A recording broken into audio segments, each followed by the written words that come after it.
Knights and dames, it is now my distinct pleasure, my honor, to present to you, the esteemed Grand Prior 22 of the Grand Priory of the United States of America, His Excellency, Jeffrey Peter Agnes. Thank you. Don't like that glory stuff. I'm a Templar. But thank you. Okay, first off, just thank you. Thank you for the honor and the onus of being your Grand Prior. And I'm going to get into a couple of thank yous a little bit later, but first, what I really want to do tonight, and I'll try to be as brief as possible, and I'm actually getting a little bit better at that.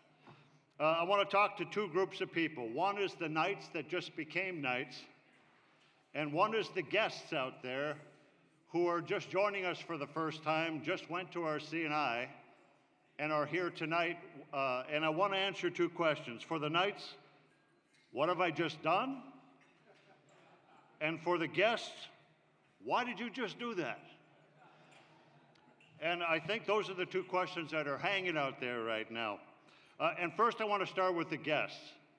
There's a lot of charities. There's a lot of charitable organizations that you can go to affect your community.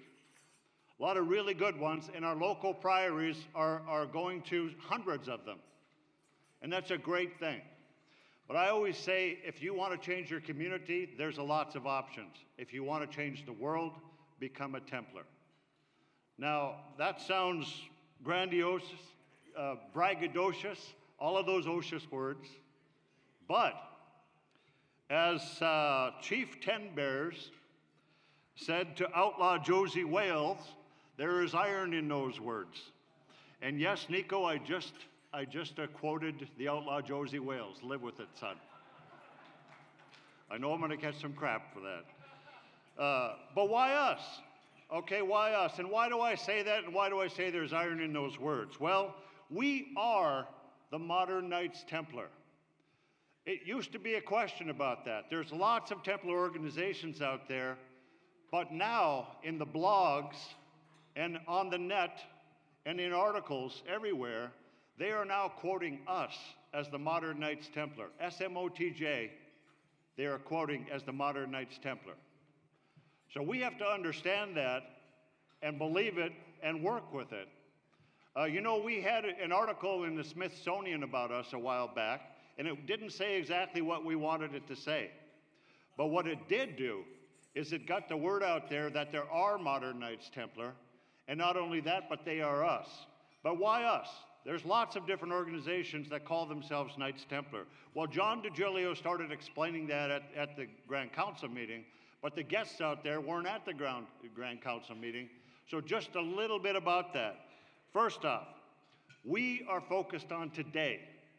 Lots of those Templar organizations are focused on 900 years ago. We are focused on being Templars today. That speaks to people. We are ecumenical, meaning that we are non-denominational, and what that means is that by necessity, we have to focus on those things that bring us together, not those things that rip us apart. And that thing that brings us together is very simple. It's that binding love of Jesus Christ. That's what brings us together. And the interesting thing about that is that simplicity of love is there in every single religion. Not just every Christian religion, but it's there in every single religion. And what's important about that is, as John was telling you, we are the only Templar organization that is a non-governmental organization with special consultative status at all 3 locations of the UN. Now, some of you guests probably didn't know that, but that's the fact. We are there, we have a seat at the UN. And what we do with that seat, we advocate for human rights, we advocate for women's rights, we advocate for water rights, and yes, that's a very big thing internationally. But we also are peacekeepers. We are bridge builders and peacekeepers. And the reason we can be that is because we are trusted by all 3 of the major Abrahamic religions out there. Not just Christianity, but Judaism and Islam. They all trust us. And why? Because we focus on that bonding love of Jesus Christ, which is available in their religions, and we don't talk about excluding, we talk about including. And that attitude that we bring to the table is very valuable for governments that fail in negotiations with religious matters. They look to us. Templars are brought in as the mediators. We are your guys who you are supporting and just became knights.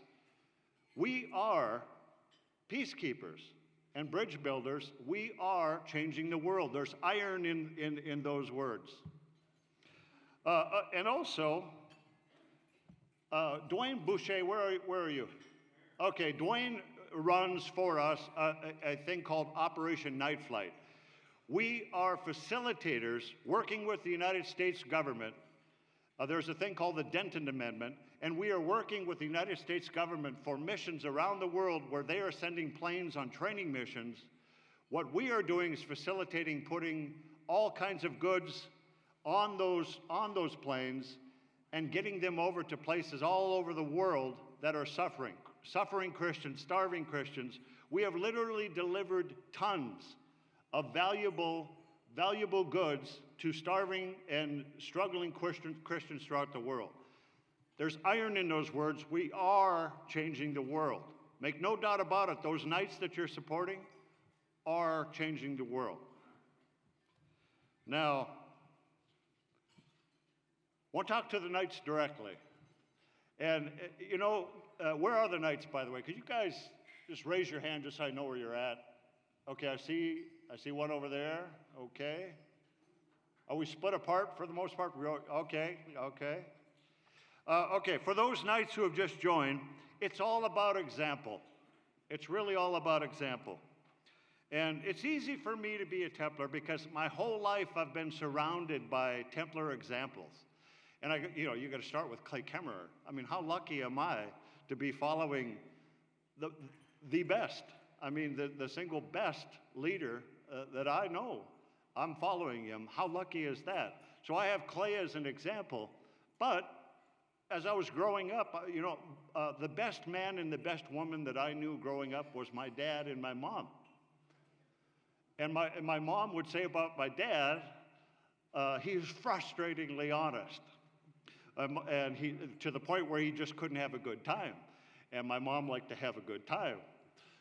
But she had a knack for just going into a crowd, finding the person who wouldn't look you in the eye, and by the night's end, she were best friends with that person. I'm surrounded by that example growing up. How can I not be a Templar? And now I lost them both. But now that I lost my mom, the best woman I know is my wife, Stephanie. Now she's an attorney, and she's more of a Templar than I'm ever going to be.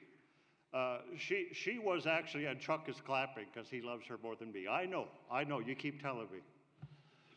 But she's an attorney, and she actually, when she was working for the state of Minnesota in the department that was helping and advocating for disabled folks, she found out that somebody in that department, a man, was being deported back to his country for a crime that she found out he actually didn't commit.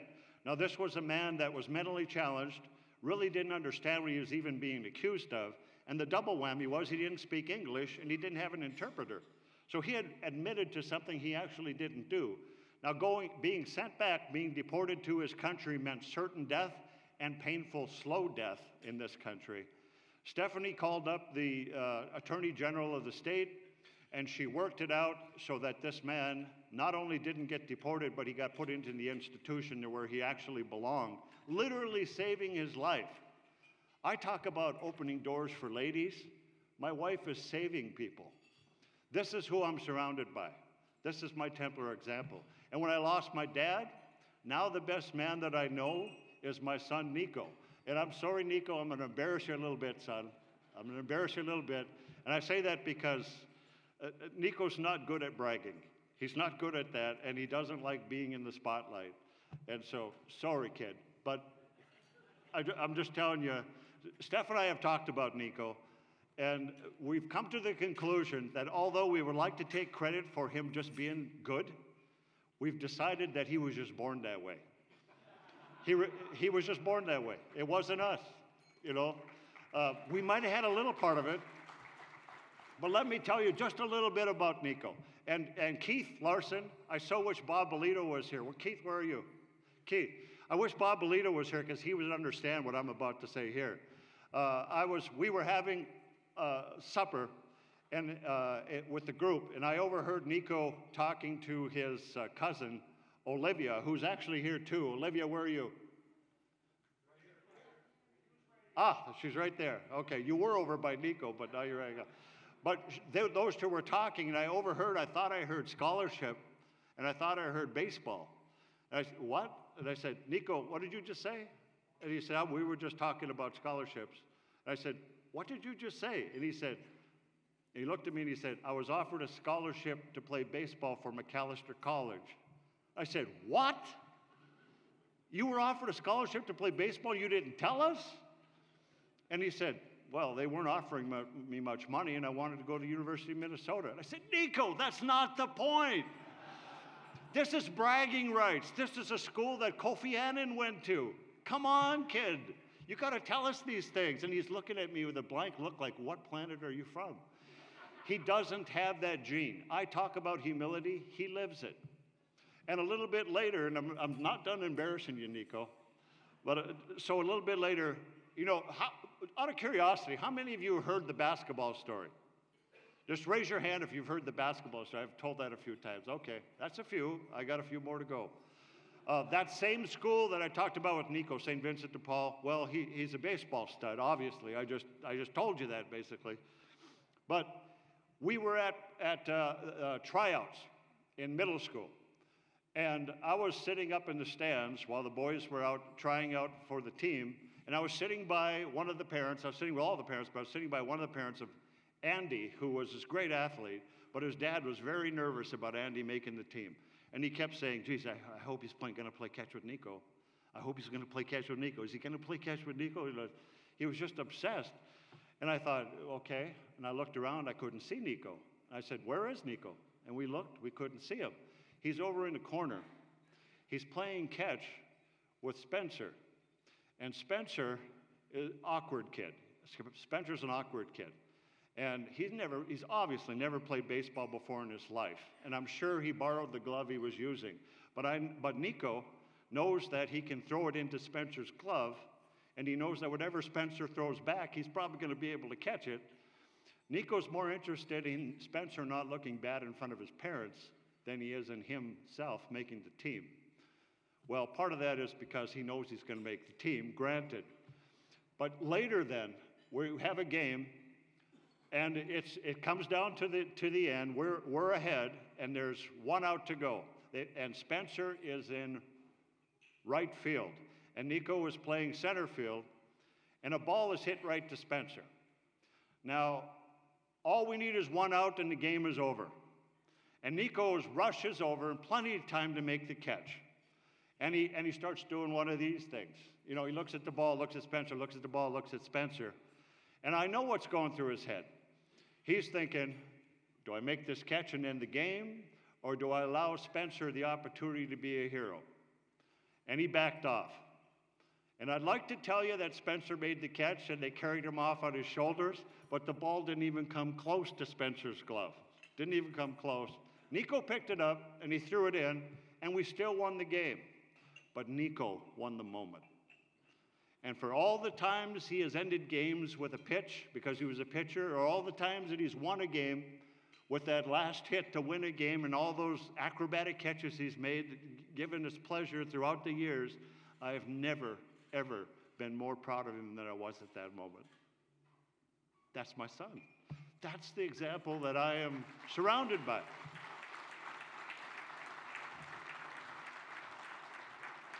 So how can I not be a Templar? I mean, I'm surrounded by Templars. The point here to the Knights is not to surround yourself with the kind of people that I've been able to have surrounded myself with. The point, of course, is that you are the example. You now are the example. The bar has been raised for you.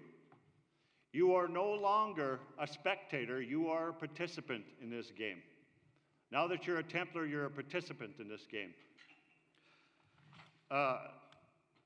Now, yeah, you know, I yelled out last night, Kurt Orcutt. In fact, I'm going to do it again. Kurt, what's a Templar?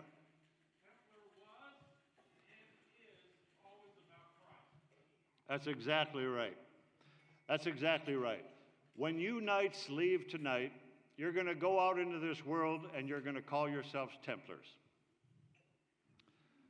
Got a question for you. Did you thank your waitstaff? Did you look them in the eye and thank them for this incredible food that we had tonight, this incredible dessert? Did you thank them? Knights and dames and new knights, our mentor was not ambiguous when he said, "He who is first shall be last, and he who is last shall be first." What they do, we are. We're servants. When you look your waitstaff in the eye and thank them, and with the same deference and respect that you would show your mother, then you can call yourself a Templar.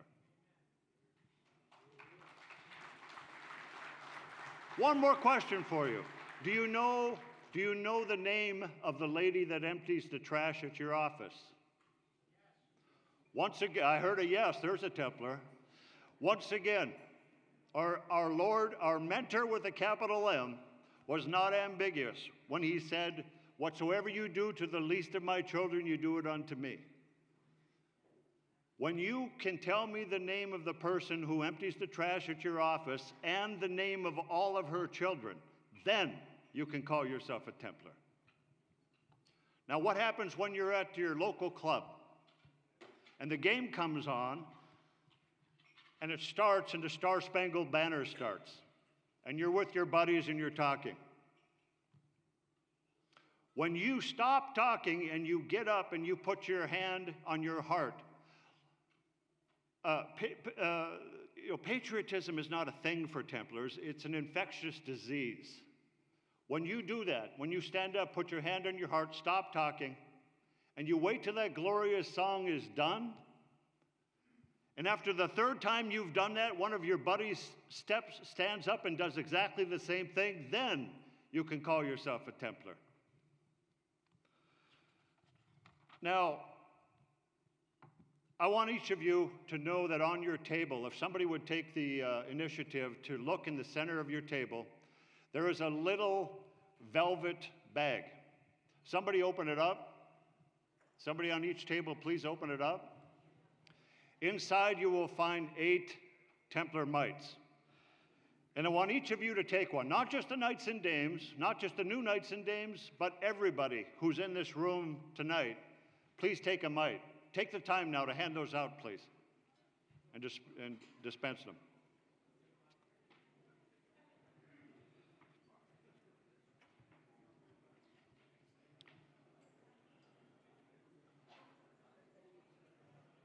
Now, those of you who have heard me tell the basketball story know exactly where I'm going with this thing. Those Templar mites, what I want you to do, even if you're not a Templar, put it in your pocket or purse to remind you of what we're talking about tonight. And for you Templars and for you dames, your knights, put it in your pocket or purse to remind you that you're a Templar, remind you of who you are. The point of that mite is to take it with you, and whenever you have the opportunity to see or be Christ.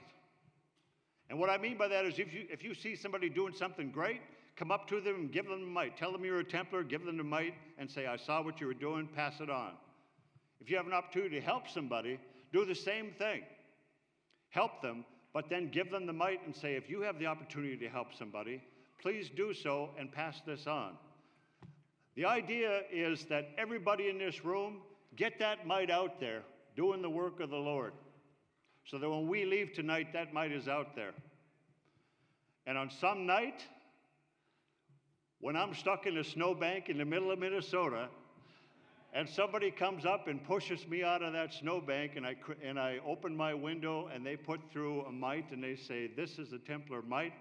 I want you to do what I've done and help and pass this on," then I can finally call myself a Templar.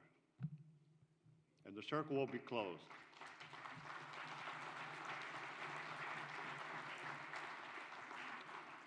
Carl Curitan, where are you? Carl, could you stand, please?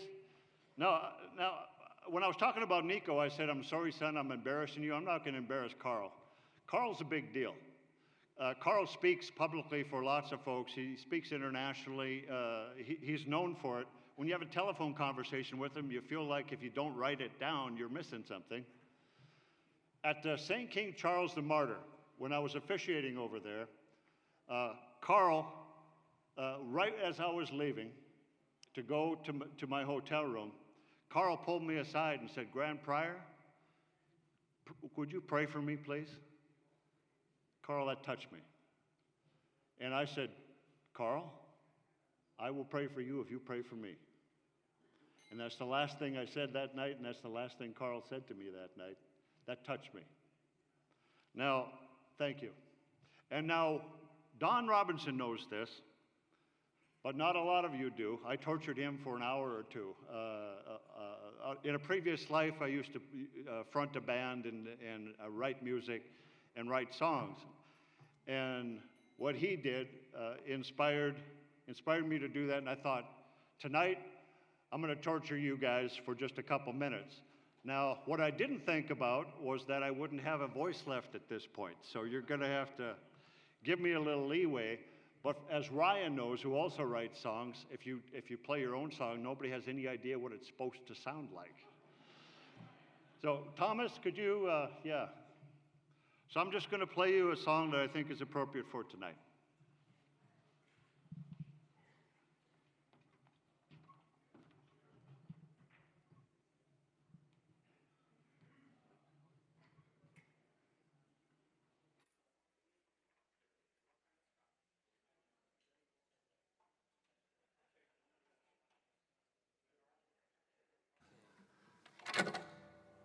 Good God, Ryan, this is a Gibson. It's probably worth more than my college education.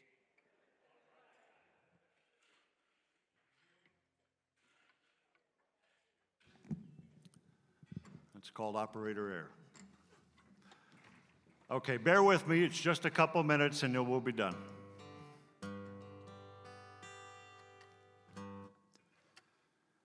Pray for me. 'Cause Lord knows I need it. Pray for me. I can't do it all alone. Help him see that I am in need of the Spirit. All I ask you to do, all I'm asking of you is pray for me.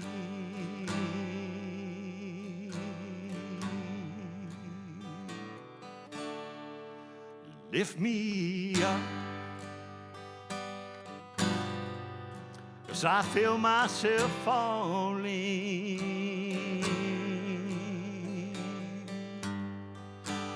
going down further each time. There's no doubt will help you hear me calling. So come on, press your hands close together with mine. The world is waiting for those who ask. A small consolation for me. Well, I'm asking now with my eyes to the ground.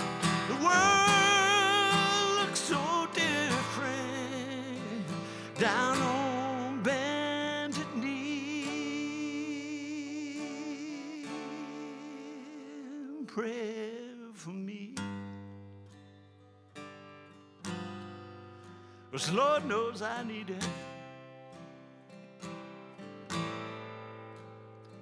Pray for me, 'cause I can't do it all alone.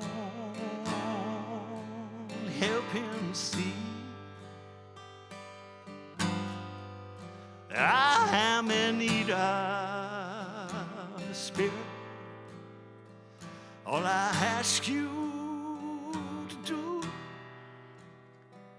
all I'm asking of you, is pray for me.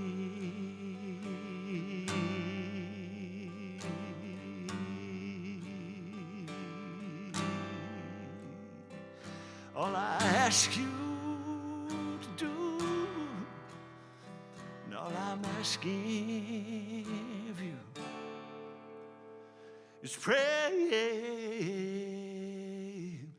for me.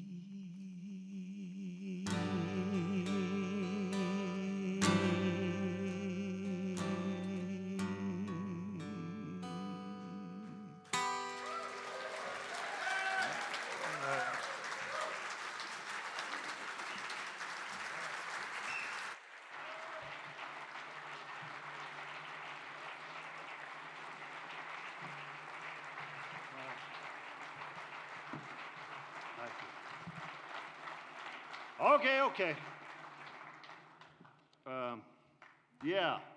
Yeah, pray for me. Rami. Yeah, pray for me, but pray for our ex-com. Pray for all of our knights and dames, and pray for our beloved order. That we might go forward not just calling ourselves Templars, but being and believing, exempling what we are, soldiers of Christ and servants of man. Knights and dames, sempre avante, always forward. Could everybody please stand? And those knights and dames who are out in the audience, please with me, our Templar motto. Non nobis Domine, non nobis, sed nomine tuo de gloriam. Not unto us, Lord, not unto us, but to your name give the glory. This is what the Templars said before we went into battle. This is what we say before we go outside and go back into battle. You can sit. Please sit.